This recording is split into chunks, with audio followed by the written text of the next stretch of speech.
Dahil may plano tayong mag-alaga ulit ng baboy, lilinasan muna natin yung ating mga kulungan.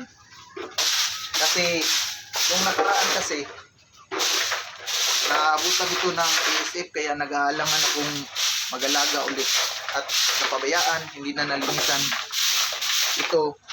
Dahil may balak ako ulit, maglilinis ako ulit ng baboy, ng kulungan pala.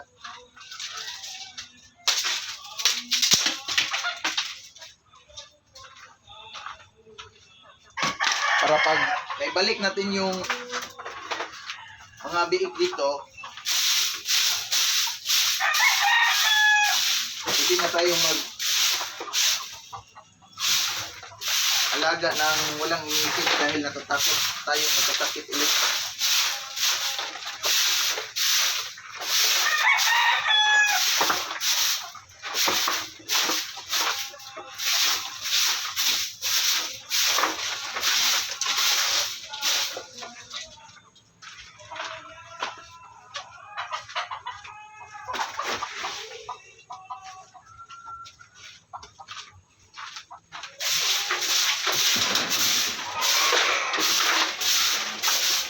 Masyado nang marumi kasi matagal na itong hindi nalinisan. Tapos tapos na nating linisan to guys,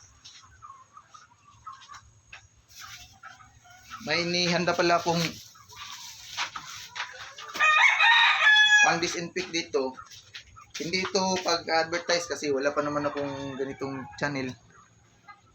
Ito pang-disinfect para sa lahat ng mga viruses.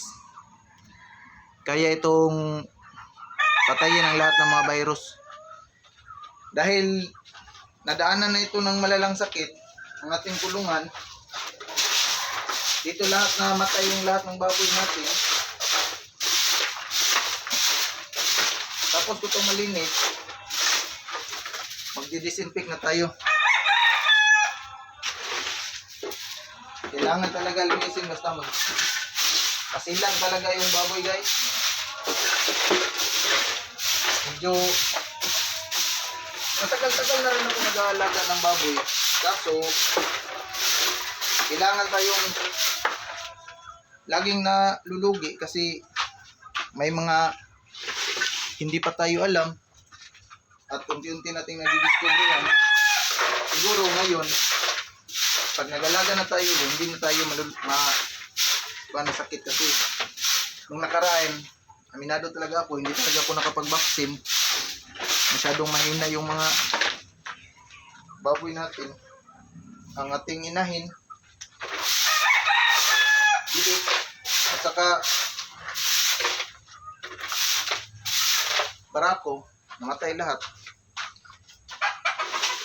Di man lang tayo nakabawi. At ito,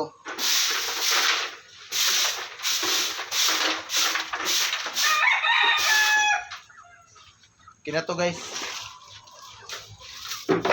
bukas magdi-disinfect tayo. Ito yung gagamitin natin. Hindi ako nagpo-promote ng produkto kasi wala naman hindi pa naman ako kumikita dito.